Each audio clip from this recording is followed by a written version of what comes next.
நாளை உருவாகும் பெங்கல் புயல் எந்தெந்த மாவட்டங்களுக்கு பாதிப்பு என்பதை வரைகலை மூலம் விளக்குகிறார் எமது செய்தியாளர் மணிகண்டன். தென்மேற்கு வங்கக்கடல்ல உருவான காற்றழுத்த தாழ்வு பகுதி படிப்படியாக வலுப்பெற்று தற்போது ஆழ்ந்த காற்றழுத்த தாழ்வு பகுதியாக இலங்கையின் திரிகோணமலையிலிருந்து 310 கிலோமீட்டர் தொலைவில் ஆழ்ந்த காற்றழுத்த தாழ்வு பகுதியாக நிலை கொண்டிருக்கிறது. இது படிப்படியாக இலங்கை கடற்கரையை நோக்கி நகர்ந்து அதிலிருந்து தமிழக கடற்கரையை நோக்கி நகரும் என எதிர்பார்க்கப்படுகிறது. அடுத்த 3 நாட்களை பொறுத்தவரையில் வடகடலோர மாவட்டங்களாக இருக்கக்கூடிய பகுதிகளில் அதிக கனமழை பெய்வதற்கான வாய்ப்பு இருப்பதாக இந்திய வானிலை ஆய்வு மையம் தெரிவித்திருக்கிறது.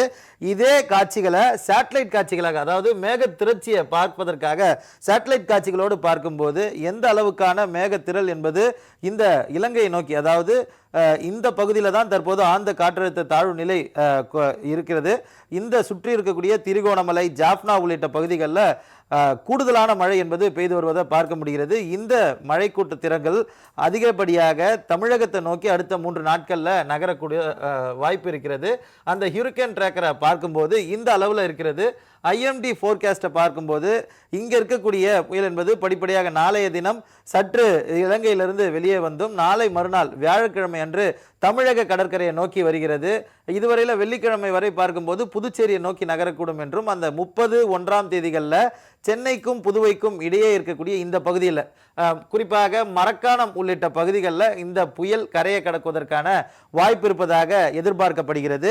அதிகபட்சமாக இந்த புயல் என்பது நாளைய தினம் உருவாகிய பட்சத்தில் சவுதி அரேபியா கொடுத்திருக்கக்கூடிய பெங்கால் என்ற பெயர் இந்த புயலுக்கு சூட்டப்படுவதற்கான வாய்ப்பு இருக்கிறது. இந்த புயல் தொடர்ந்து வலுவடைந்து ஆழ்ந்த காற்றழுத்த தாழ்வு பகுதியாக வலுப்பெறுவதற்கான வாய்ப்புகள் இருப்பதாக பார்க்கப்படுகிறது. இந்த ஆழ்ந்த காற்றழுத்த தாழ்வு பகுதி அதிதீவிர புயலாக மாறி தீவிர புயலாக கரையை கடப்பதற்கான வாய்ப்பு இருக்கிறது. இந்த குறிப்பிட்ட இடத்துல சென்னையிலிருந்து புதுச்சேரியில் இருக்கக்கூடிய இந்த குறிப்பிட்ட இடத்துல 1ஆம் தேதி அல்லது 2ஆம் தேதி இந்த புயல் கரையை கடப்பதற்கான வாய்ப்பு இருக்கிறது. புயல் 1ஆம் தேதி அல்லது 2ஆம் தேதி கரையை கடந்தாலும் கூட கரையை கடப்பதற்கு முந்தைய நாள், அதாவது அந்த ஹேப்பனிங் என்பதற்குரிய பெரிய அளவிலான மழை என்பது கரையை கடக்குவதற்கு முன்பாக நாளும், அதே போல கரையை கடக்கும் போது அதனை சுற்றி இருக்கக்கூடிய பகுதிகளிலும் அதிதீவிர மழையை கொண்டு வந்து சேர்க்கும் என எதிர்பார்க்கப்படுகிறது. குறிப்பாக டெல்டா பகுதிகளாக இருக்கக்கூடிய மயிலாடுதுறை, நாகப்பட்டினம், திருவாரூர் ஆகிய மாவட்டங்கள் இந்த குறிப்பிட்ட ஆழ்ந்த காற்றழுத்த தாழ்வு பகுதியை உற்று நோக்கக்கூடிய பகுதியாக பார்க்கப்படுகிறது.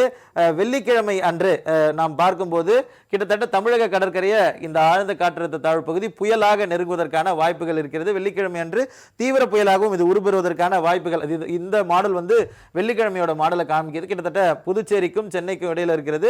இதனை சுற்றி இந்த திரட்சி என்பது மேகத்திரளாக முழுமையாக மழையை தரக்கூடிய வாய்ப்பு இருக்கிறது. மொத்தமாக இது அதிதீவிர புயலாக மாறினாலும் கூட புயலாகவே கரையை கடக்கும். புயலாக கரையை கடக்கக்கூடிய நிலையில கரையை கடக்கக்கூடிய அந்த குறிப்பிட்ட பகுதியை தவிர்த்து அடுத்த இடங்களில் ஒரு மிகப்பெரிய மழையை தமிழ்நாடு சந்திக்க இருக்கிறது. இந்த வடகிழக்கு பருவமழை காலத்தில் அதிக மழை பொழிவு கடக்கக்கூடிய ஒரு பீரியடாக அடுத்த 4 நாட்கள் இருக்கும். ஒரு மிகப்பெரிய நிகழ்வாக தமிழகத்தில் மழை நிகழ்வாக இது பார்க்கப்பட இருக்கிறது. அனைத்து ஏற்பாடுகளையும் நிர்வாகங்கள், அரசு நிர்வாகங்கள் செய்திருக்கிறது. இருந்த போதிலும் மழை பொழிவை பொறுத்தவரையில் டெல்டாவில் அதிகபட்சமாக 40 சென்டிமீட்டர் மழை வரை பொய்வதற்கான வாய்ப்பு இருப்பதாகவும், சென்னையை பொறுத்தவரையில் உற்று நோக்கக்கூடிய நாளாக வரக்கூடிய 28, 29, 30ஆம் தேதிகள் பார்க்கப்படுகிறது. ஏனென்றால் கொஞ்சம் கொஞ்சமாக புயல் தமிழகத்தை நோக்கி நகரும் பட்சத்தில் சென்னை, திருவள்ளூர், செங்கல்பட்டு, காஞ்சிபுரம் ஆகிய வடகடலோர மாவட்டங்களுக்கும் மழை பொழிவு என்பது இருக்கும் என எதிர்பார்க்கப்படுகிறது. தற்போதைய நிலையில் இந்த வெதர் ரேடாரின் மூலமாக பார்க்கும்போது அதிகப்படியான மழை என்பது இந்த ஹியூரிக்கேன் டிராக்கரின் படி வடகடலோர மாவட்டங்களுக்கும் அதே போல டெல்டா பகுதி மாவட்டங்களுக்கும் இருக்கும் எனவே எதிர்பார்க்கப்படுகிறது. மழையை பொறுத்தவரையில் தீவிரத்தன்மை டெல்டாவில் இன்று இரவும் நாளைய தினத்திலிருந்து சென்னையில் தீவிர மழையும் பெய்யும் என வானிலை ஆய்வாளர்கள் கணித்துள்ளனர்.